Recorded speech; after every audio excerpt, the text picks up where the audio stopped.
讲台是涨潮的沙滩，有人堆砌流沙的城堡，有人拾取贝壳的残片。当月光漫过脚背，所有修辞的堤坝都开始松动。兄弟们，你们见过哈佛跟哥大的毕业典礼演讲吗？一个被骂白左圣母，一个被夸理工男天花板，同样是留学生代表，差距咋就这么大呢？故事要从两个中国留学生的演讲说起。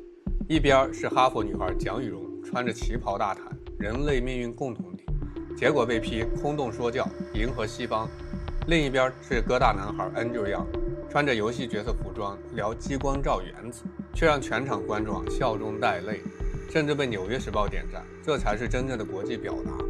同样是站在世界顶尖的学府舞台，为什么一个引发全网争议，另一个却赢得了满堂彩？今天咱们就来拆解这场演讲战争的底层逻辑。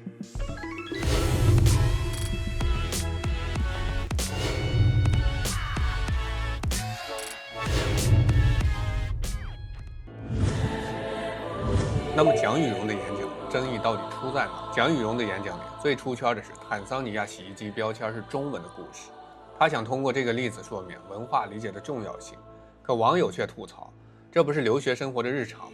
哈佛演讲就这水平？更关键的是他通篇强调善意和共通人性，却对俄乌战争跟巴以冲突等现实避而不谈，所以被痛批乌托邦式的呻吟。争议的根本在于他代表的到底是谁？在这样的一个场合，他的身份是中国留学生呢，还是哈佛的毕业生？他讲的是个人的成长故事呢，还是将整个中国形象放上了国际的舞台？当他用美国价值观反观中国社会，这样的批评是否恰当，是否公平？这些问题没有简单的答案。哥大男孩 Andrew 为何脱颖而出？同样是工科，同样是亚裔，同样是代表毕业生发言，哥大这位 Andrew 凭什么能赢得这么多的掌声？很多人都有一个直觉，蒋雨荣讲的不接地气，不够真诚，太像一个被训练好的 debater， 把立场当答案，把口号当逻辑。反观Andrew，首先他讲的是人话，他没有读稿子，而是在台上像一个真实的人，一开口就甩出硬核干货。更绝的是，他把科研术语转化成生活比喻，就像你用激光照镜子，反射光的波动能告诉你镜子是否光滑。这种专业术语生活化的表达，让台下的文科生都能秒懂。更重要的是他没有说教，他没有告诉大家你应该如何爱这个国家，你应该怎样定义自由，而是用自己一路跌跌撞撞的经历让人看到学习、探索、思考的意义远远比表忠心更重要。在这个信息爆炸、立场先行的时代，一场无害而有深度的演讲反而成了稀缺品。为什么说 Andrew 给蒋雨荣打了个样？如果 Andrew 的演讲放到蒋雨荣之后，我们甚至可以说这就是场完美的对照实验。蒋雨荣的演讲被批穿着旗袍说西方话，他全场几乎没有提中国的文化成就，反而大谈多元化跟自由主义价值观，甚至被指责用什么卫生巾短缺、战争受害者等议题迎合西方对中国的刻板印象。更讽刺的是他批评特朗普政策的时候，台下支持特朗普的听众直接起身离场，形成了理想主义与现实冲突的魔幻画面。而 Andrew 却用自己满是曲折的小故事，让听众笑着哭了，哭着笑了。他没有刻意对比中美，也没有在演讲中站队任何意识形态，但你依然感受到一种跨越文化的力量，真实、温暖、开放。这才是影响的真正源头嘛。说难听点如果你在西方舞台上去批判中国、表扬美国，听众会觉得你是来迎合；但如果你在没有批评任何人的情况下，展示出一种做事的态度、做学问、做人、做选择的态度，那才会赢得人们从心底的敬佩。正如古人讲，温柔敦厚，君子之风，不是靠喊口号，而是靠言行一致。一个真正好演讲的真相，不是你说了什么，而是你如何说。国学里讲，言为心声。真正的演讲不是为了让别人认同你的观点，而是让他们认同你这个人。Andrew 的演讲打动人心，不是因为他讲了多少技术细节，而是他让人看到他在努力，在跌倒，在犯傻，在坚持。这种真实感就像老子说的，上善若水，水利万物而不争。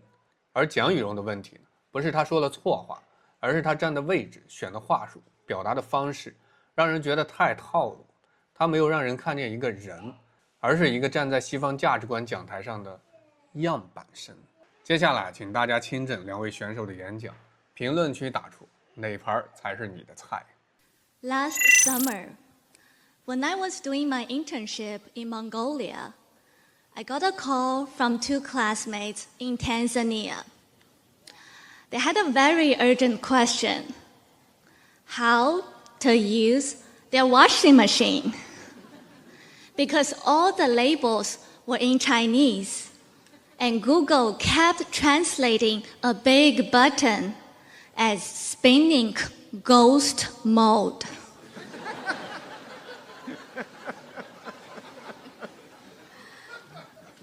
There we were, an Indian and a Thai, calling me, a Chinese in Mongolia, to decipher a washer in Tanzania. And we all studied together here at Harvard.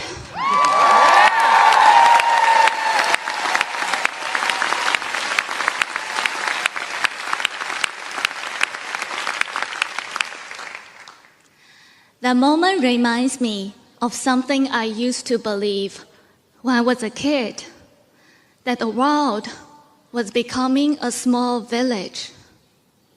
I remember being told we will be the first generation to end hunger and poverty for humankind.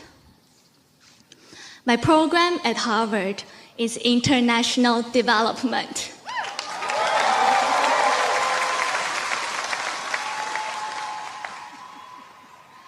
It was built on this exact beautiful vision that humanity rises and falls as one. When I met my 77 classmates from 32 different countries,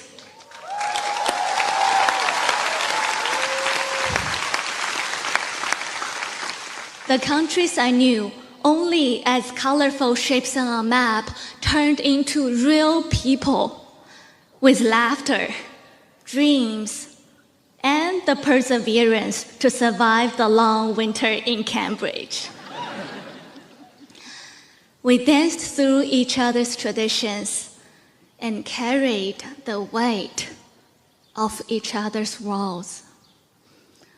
Global challenges suddenly felt personal. If there's a woman anywhere in the world who cannot afford a period pad, it makes me poor.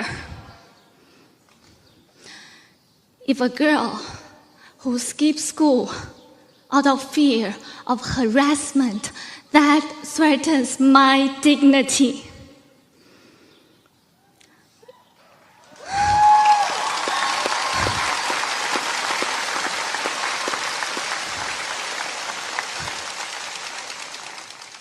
If a little boy dies in a war that he didn't start and never understood, part of me dies with him.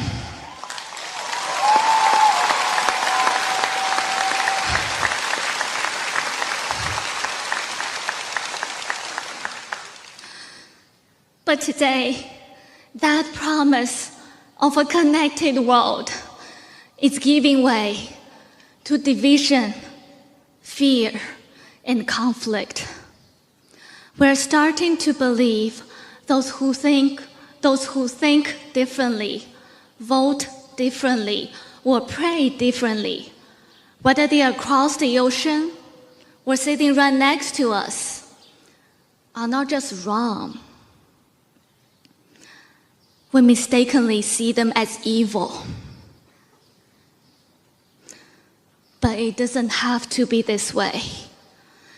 What I've gained most from Harvard isn't just calculus or regression analysis. It's to sit with discomfort. Listen deeply and stay soft in hard times. Because if we still believe in a shared future, let us not forget those who we label as enemies, they too are human. In seeing their humanity, we find our own.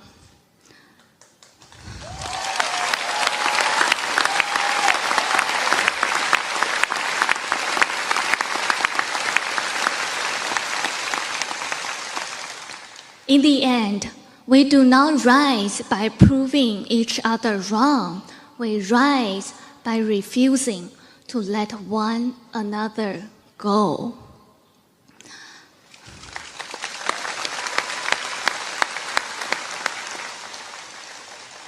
So, class of 2025, when the world feels stuck in spinning ghost mode, just remember, as we leave this campus, we carry everyone we've met across wealth and poverty, cities and villages, faith and doubt. They speak different languages and dream different dreams, and yet they've all become part of us. You may disagree with them, but hold on to them, as we are bound by something deeper than belief, our shared humanity. So, thank you, Dean Morrison. Every good ceremony places its best speeches at the beginning and at the end, which is why I'm speaking in the middle of class day. And to be honest, that's fair. When I look at this crowd, I see students pioneering clean energy, ridding plastic from our oceans. We have a real-life Stark Labs featured recently in a Veritasium video.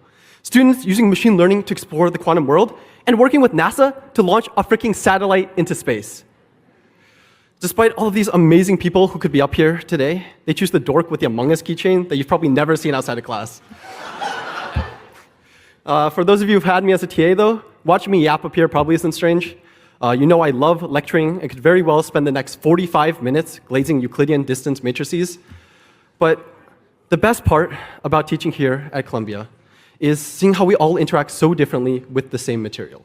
And I think this is representative of Columbia as a whole.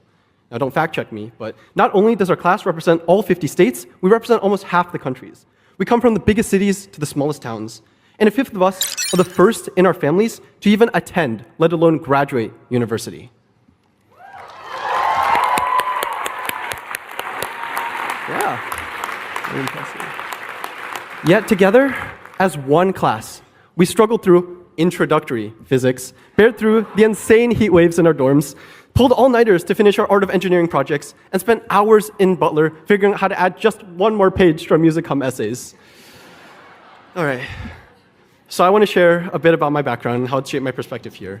Now I know we're all excited to graduate and finally be free of classes, but unfortunately, I'm going to put you through one last lecture.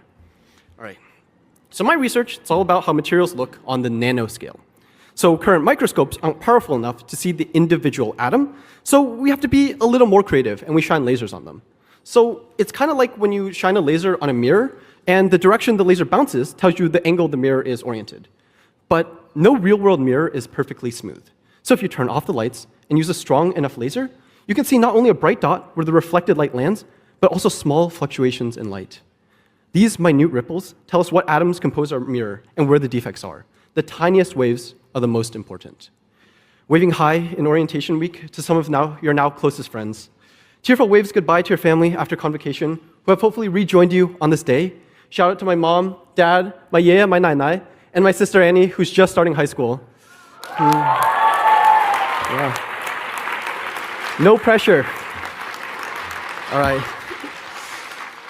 Sound waves from applause at our amazing performers in Learner, from waving flags to wavy tides at the free kayaking sessions downtown. We make these waves every day from the interactions and time we spend with each other.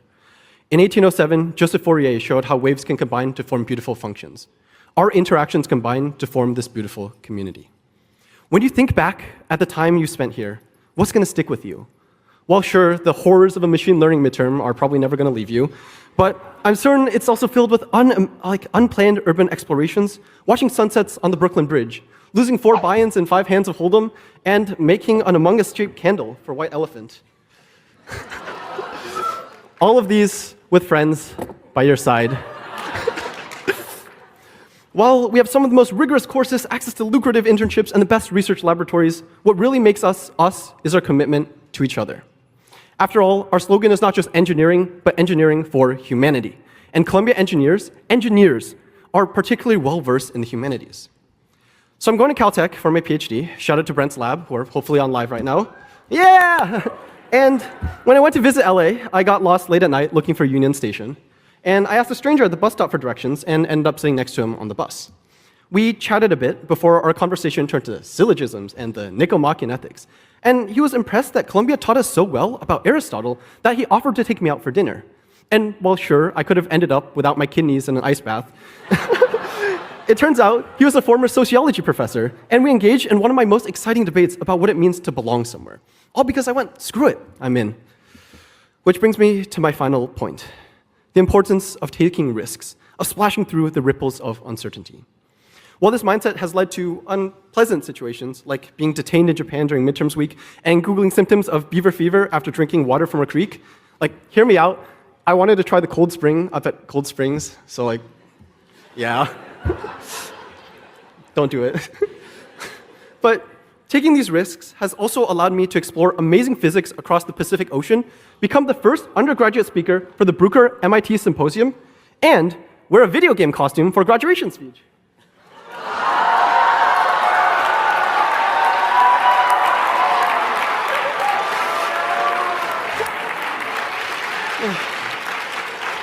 Well, thank you.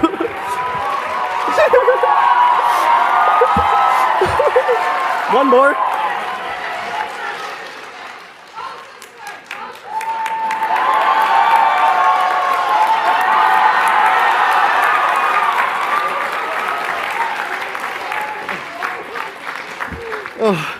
Despite all of this,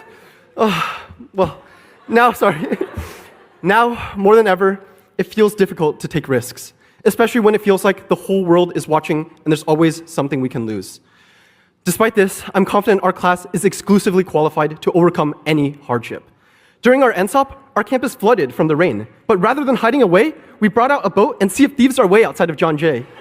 We survived a pandemic, stood with our families abroad, and braved events other students may never face in their lives. We even spent a good portion of college without generative AI. Isn't it crazy? We started our journey without Claude or Perplexity, and now LLMs have dominated our... Oh, sorry, GPT says I'm out of free credits, so I guess I have to close things off. Yeah. We came here maybe unknowing about what the future would hold, and definitely not knowing what these 4 years would bring. But we made it. With the invaluable supports of our friends and family, after weathering so many tides, we've made it to the crest of our college careers. Look among us, class of 2025. We are C's, and we're going to make waves. Congratulations. All right, clap a little longer so I can put my robe back on. Thank you, class. Best class ever in the university. Thank you. Thank you. 用属于我们的方式讲属于我们的故事。所以让我回到最初的问题：为什么说哥大男孩为蒋雨荣打了个样？因为他告诉我们，讲好华人的故事，不一定要把中国包装成圣人，也不必把西方包装成天堂，而是用人的姿态，用真实的经历去让世界理解我们。这场演讲风波告诉我们，真正的国际表达不是用西方的逻辑讲东方的故事，而是用东方的智慧解构西方的话语体系。Andrew Yang 的成功在于他用硬核实力打破偏见，用真实的自我赢得共鸣，用文化的自信传递价值。而蒋雨荣的争议恰恰暴露了精英包装的脆弱性。当演讲沦为政治工具或者阶级跃迁的跳板，再华丽的辞藻也掩饰不了内容的空洞。大家需要的不是更多高高在上的说教，而是更多低头认真走路的普通人。就像 Andrew 最后说的，我们是海洋，我们要掀起波浪，不是浪得虚名的浪，而是用真诚与勇气汇聚起来的滔天巨浪，足以跨越世界的波澜。